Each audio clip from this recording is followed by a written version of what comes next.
এটা চতুর্থ পর্ব। স্টোরি বুঝতে প্রথম পর্বগুলো দেখে নিন। ভিডিওর লিঙ্ক ডিসক্রিপশনে আছে বা চ্যানেলে প্লেলিস্টে পেয়ে যাবেন। গত পর্বে দেখেছিলাম যে ইৎসুকি ফুতারোর সাথে কথা বলতে এসেছে, কিন্তু ফুতারো তাকে তাড়িয়ে দেয়, কারণ ফুতারোর বিছানায় মিকু ছিল, যেটা ইৎসুকি বা অন্য কেউ জানতে পারলে ফুতারোর জন্য সমস্যা হয়ে যাবে। তাই সে ইৎসুকিকে তাড়াহুড়ো করে তাড়িয়ে দেয়। তবে সেটার জন্য ফুতারো এখন পস্তাচ্ছে। সে বলে, হায় রে, এটা আমি কি করলাম। ইৎসুকি কি বলতে চেয়েছিল সেটা আমার শোনা উচিত ছিল। এখন কি হবে? ইচিকা ফুতারোকে নিচ থেকে ডাক দিয়ে বলে, ফুতারো, তুমি কি মিকুকে দেখেছো? রাতে তো আমার সাথে শুয়েছিল, কিন্তু এখন সকাল থেকে ওকে দেখছি না।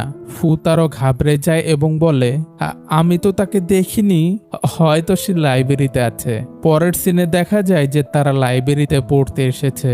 ইয়োৎসুবা বলে, কই মিকুকে তো দেখছি না, সে কি চলে গেল নাকি? ফুতারোর ইয়োৎসুবার কথায় ধ্যান যায় না, কারণ সে ইৎসুকিকে নিয়ে চিন্তা করছিল। ইয়োৎসুবা ফুতারোকে চিন্তিত দেখে জিজ্ঞেস করে যে তার কি হয়েছে। ফুতারো বলে, ধরো তোমাদের মধ্যে কেউ একজন পাশ করতে পারলো না, তাই সে পরবর্তী শ্রেণীতে যেতে পারলো না, তাহলে তুমি কি করবে? ইয়োৎসুবা বলে, তাহলে আমি তার সাথেই থেকে যাব, পরবর্তী শ্রেণীতে যাব না। আর তাছাড়া যদি কেউ ফেল করে সেটা তো আমিই হব, কিন্তু তুমি যেহেতু আমাদের পাশে আছো, আশা করা যায় সব ঠিক যাবে। ফুতারো ভাবনায় পড়ে যায়। এটা দেখে ইচিকা এসে বলে, ফুতারো, আমার পেন্সিল কেসটা না আমি ভুল করে রেখে এসেছি, তুমি কি সেটা আমাকে এনে দেবে? ইয়োৎসুবা বলে, আরে আমার কাছে অনেকগুলো পেন্সিল আছে, তুমি সেগুলো দিয়ে লিখতে পারবে। আসলে ইচিকা চাচ্ছিল যে পেন্সিলের বাহানায় ফুতারো বাসায় গিয়ে ইৎসুকির ঝামেলাটার সমাধান করে। ইচিকা যতটা ম্যাচিওর, ইয়োৎসুবা মেয়েটা ততটাই ভোলা।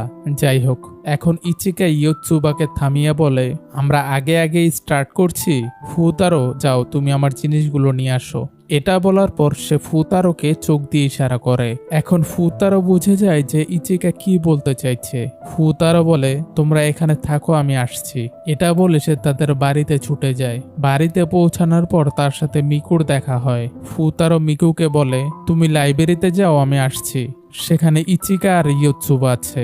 এটা বলে সে যেতে নেয়, তখন মিকু তাকে থামিয়ে গতকাল রাতের বিষয় কিছু বলতে নেয়। ফুতারো বুঝে যায় যে মিকু গত রাতের জন্য তার সাথে কথা বলতে আনকমফোর্টেবল, আনইজি ফিল করছে। তো ফুতারো জানায় যে সে গত রাতে তার রুম ছেড়ে লিভিং রুমে গিয়ে শুয়েছিল।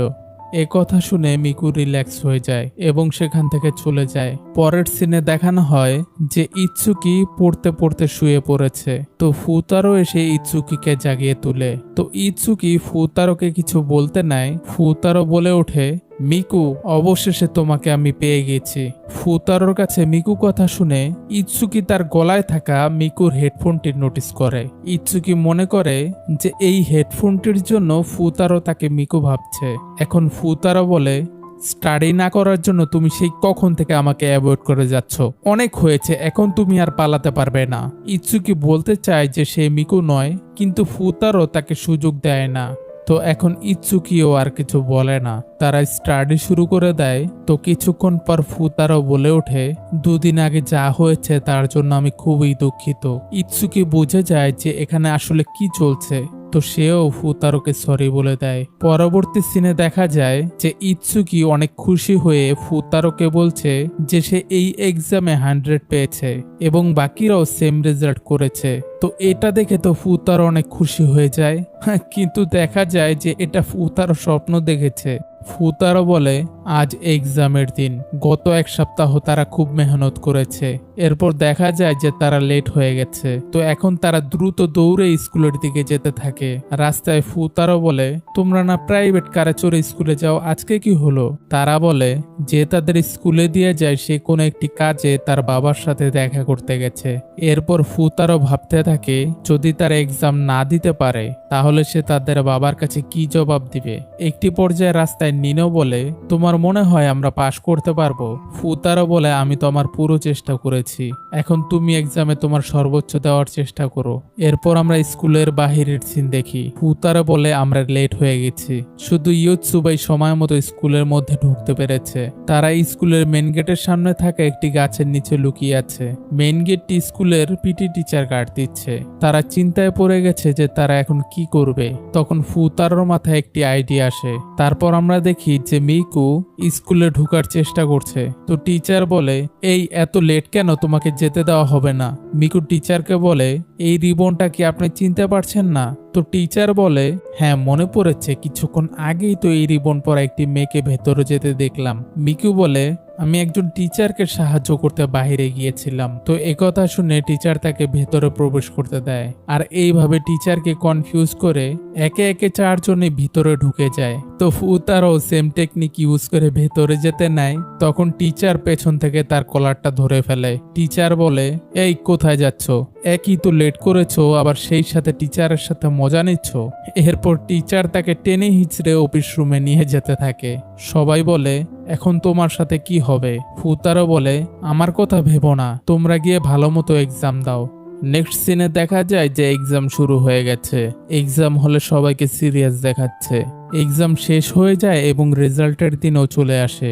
এরপর আমরা লাইব্রেরির সিন দেখতে পাই, সেখানে সবাই জড়ো হয়েছে। ফুতারও সবার কাছ থেকে তাদের রেজাল্ট জানতে চায়, তবে ইৎসুকি রেজাল্ট দেখাতে অনিচ্ছা প্রকাশ করে। ফুতারও বলে, আমার চিন্তা করার জন্য ধন্যবাদ, তবে আমি প্রস্তুত আছি, বলো তোমাদের রেজাল্ট কেমন হয়েছে। এরপর সবাই একে একে তাদের রেজাল্ট দেখায়। দেখা যায় সবাই একটি করে সাবজেক্টে পাশ করেছে আর বাকিগুলোতে ফেল। মিকু বলে, প্রথম দিনের তুলনায় তো আমরা অনেক ভালো করেছি। ফুতারো বলে, হ্যাঁ অবশ্যই, প্রথম দিনের তুলনায় তোমরা অনেক ভালো করেছো। এরপর ফুতারো একে একে সবাইকে পয়েন্ট আউট করে বলে, মিকু তুমি সবার থেকে ভালো করেছো, আশা করি তুমি তোমার বোনদের পড়াশোনায় হেল্প করবে। ইয়োতসুবা তুমি অনেক কেয়ারলেস কাজ করো, সবসময় শান্ত হয়ে ভেবে তারপরে উত্তর দিবে, তাড়াহুড়ো করে নয়। ইচিকা প্রতিটা প্রশ্নতে তোমার আলাদা আলাদা ভাবে কাজ করতে হবে, হার মেনো না, আশা করি তুমি ভবিষ্যতে ভালো করবে। নিনো শেষ পর্যন্ত তুমি আমার কথা শুনলে না, আমি যেহেতু আর আসবো না তাই বলে তুমি পড়াশোনায় ফাঁকি দিও না। মিকু বলে, ফুতারো এসব তুমি কি বলছো, তুমি কি আর আসবে না? আসলে এখানে ইৎসুকি আর নিনো বাদে কেউ জানতো না যে ফুতারোর চাকরি চলে যাবে। এরপর ফুতারো ইৎসুকিকে বলে, তুমি প্রতিটা প্রশ্নের উত্তর দিতে অনেক সময় নষ্ট করে ফেলো, এজন্য তুমি সবগুলোর উত্তরও দিতে পারো না, তাই তোমার এখন থেকে এটার উপর কাজ করা উচিত। আশা করি এখন থেকে তোমরা নিজেদের আরো বেশি করে ইমপ্রুভ করবে। দেখা যায় তাদের বাবার ফোন চলে এসেছে। তো তাদের বাবা বলে, তাদের রেজাল্ট কেমন হলো? ফুতারো বলে, প্লিজ আপনি ওদের জন্য একজন ভালো টিউটর খুঁজে নেবেন। তাদের বাবা বলে, তার মানে তাদের রেজাল্ট? ফুতারো বলতে নেয় যে তারা ফেল করেছে। তখনই নিনো ফুতারোর হাত থেকে ফোনটি কেড়ে নেয়। তারপর নিনো তার বাবাকে বলে যে তারা 5 বোন 5ও সাবজেক্টে পাশ করেছে। এই কথা শুনে তো ফুতারো একদমই অবাক। নিনোর বাবা জিজ্ঞেস করে যে এটা কি সত্যি? নিনো বলে, হ্যাঁ এটা সত্যি। নিনোর বাবা নিনোকে অনেক বিশ্বাস করে, তো এই জন্য সে বিশ্বাস করে নেয়, ফলে ফুতারোরও চাকরি বেঁচে যায়। এখন ফুতারো জিজ্ঞেস করে যে তুমি মিথ্যে কেন বললে? নিনো বলে, কই আমি তো মিথ্যে বলিনি, আমরা 5 জনে তো একটি করে 5টি সাবজেক্টেই পাশ করেছি। নিনো আরো বলে, এবারের মতো তো আমরা বাবাকে ধোকা দিয়ে দিলাম, কিন্তু পরের বার আর এটা হবে না, তাই নেক্সট টাইম এই মিথ্যেটাকে তোমার সত্যি করতে হবে। এই কথা শুনে ফুতারো খুশি হয়ে বলে, অবশ্যই এটা আমি করে দেখাবো। যেহেতু ফুতারো আর যাচ্ছে না, এর জন্য সবাই খুশি হয়ে যায়। এরপর আমাদের পরের দিনের সিন দেখানো হয়। ফুতারো তার ঘরে বসে বসে 5 বোনকে নিয়ে চিন্তা করছিল যে সে কিভাবে তাদের স্টাডিতে ইমপ্রুভমেন্ট আনতে পারে। তখন তার বাবা বলে, তোমার এত চিন্তা করতে হবে না, যদি তারা মেহনত করে তাহলে তাদের ধীরে ধীরে ইমপ্রুভমেন্ট হয়ে যাবে। আর তোমার কি মনে নেই যে তুমিও তো একজন খুবই খারাপ স্টুডেন্ট ছিলে? এ কথা শুনে রাইহা বলে ওঠে, কি ভাইয়া কি এরকম আগে পড়াকু ছিল না? তার বাবা বলে, আরে ও তো একদম একটা দুষ্ট ছেলে ছিল, ওর স্টুডেন্ট হ্যান্ডবুকে ওর আগের ছবি আছে, ওর আগের ছবি দেখলেই বোঝা যায় যে ও কতটা দুষ্ট ছিল। তো রাইহা ফুতারোর ছোটবেলার ছবিটা দেখতে চায়, কিন্তু ফুতারো না করে দেয়। তবে এদিক দিয়ে তার বাবা তার ছবিটা নিয়ে নেয় এবং সেটা রাইহাকে দেখিয়ে দেয়, আর যা দেখে রাইহা একদম সারপ্রাইজ হয়ে যায়।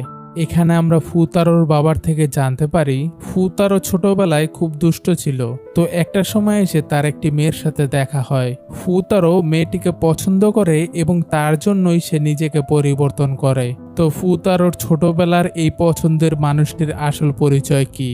ফুতারো কি এখনো এই মেয়েটিকে ভালোবাসে? তাহলে এই 5 বোনের সাথে ফুতারোর রিলেশন কিভাবে আগাবে? এই মেয়েটির সাথে 5 বোনের একটি কানেকশন আছে, যেটা আমরা আগামী পর্বে দেখব। তো সেই পর্বটি দেখতে ভিডিওটিতে লাইক দিয়ে চ্যানেলটি সাবস্ক্রাইব করে পাশেই থাকুন।